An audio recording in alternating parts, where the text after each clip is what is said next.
if you were to see me even 10 years ago, I was such a stark difference from the person I am now. And I really got involved with fitness, working out when I was in middle school. And it's like the quintessential story where the scrawny kid gets like picked on in middle school. Yeah. So he's like, I want to, get bigger and get revenge, So at the time, my dad and my brothers, they were very much into fitness. And I was like 7th grade and I'm like, I want to get jacked. I want to get big. And they just were like, all right, well, let's see what you're made of. Let's see if you have the dedication, because everybody at some point's like, I want to get jacked. I want to, have massive biceps, but it's only the select few that have the discipline to work out regularly that actually achieve that. So I started working out very early, and I was always playing sports. And by the time I got to 9th grade, I was if you could say a kid's diesel, I was like 14, 15, 140 pounds. I was putting up like 240 on the bench. That's diesel. I would define that as diesel. Okay. I think I was brushing 135 on bench in high school. You got to start somewhere. And that was probably my weight too at the time. Okay. All right. Yeah. So listen, everybody has to start somewhere. And, I just really made it a habit. Like that was, and I think that, from a broader perspective, that was kind of my identity for a very long time. Mm-hmm. And that was like the nascent stages of developing my identity was fitness, working out. Like I'm the guy, I'm the dude at school that benches the most weight.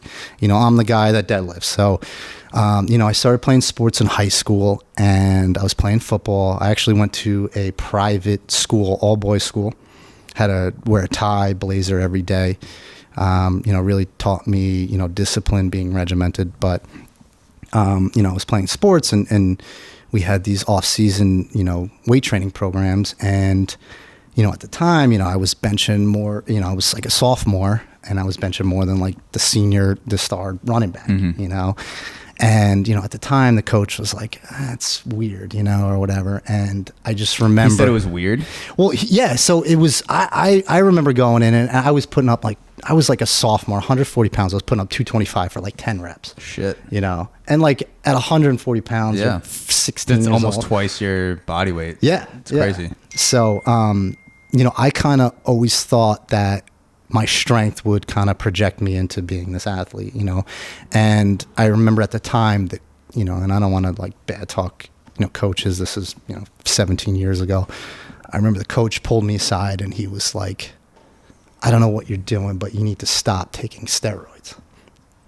And I remember when he pulled me aside, I was thinking he's going to be like, wow, you have such a work ethic. Like you're a strong kid, but it went the complete opposite way. He was like belittled me. He's like, stop taking steroids, And I remember at that time, I was so he didn't ask you, are you taking steroids? No, he told me to stop taking. And at that time, I'm like, is that creatine? Like, am I taking? Like I had a fucking clue, And I just remember at that point, I was just like, you know what, fuck you, And I stopped playing football at that time, and I was like, you know what, I want to go into powerlifting.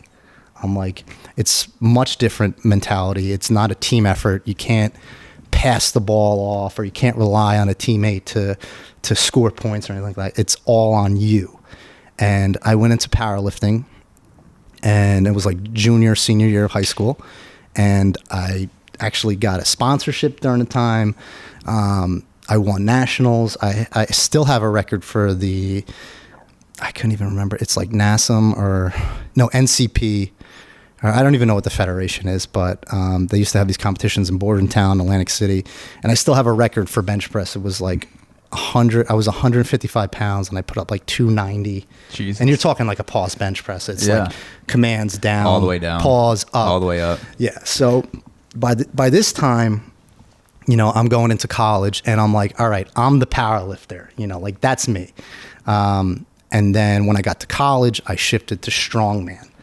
And I had a sponsorship in college. And that was pretty much my whole life at that time.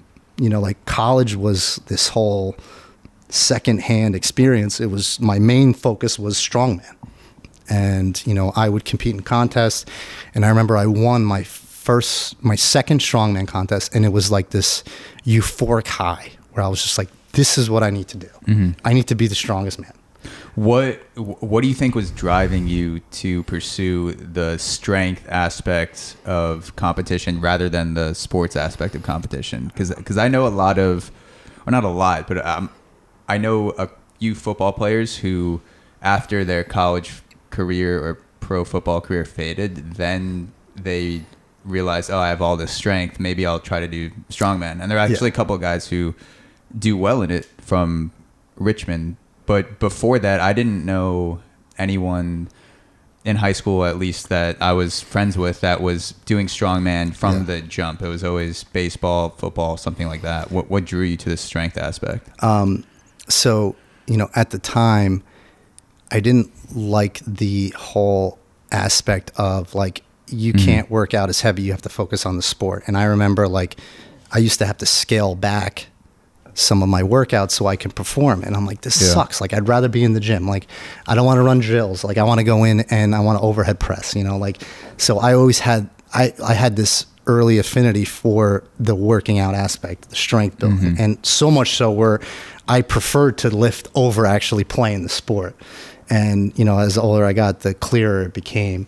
And then I made that like my main focus. And, like I said, I was grasping on that like as an identity. At that age, you're constantly struggling to, find yourself, as cliche as that sounds. But that was like what I identified with. If I wasn't the strong man, if I wasn't the jacked guy, like I didn't know who I was.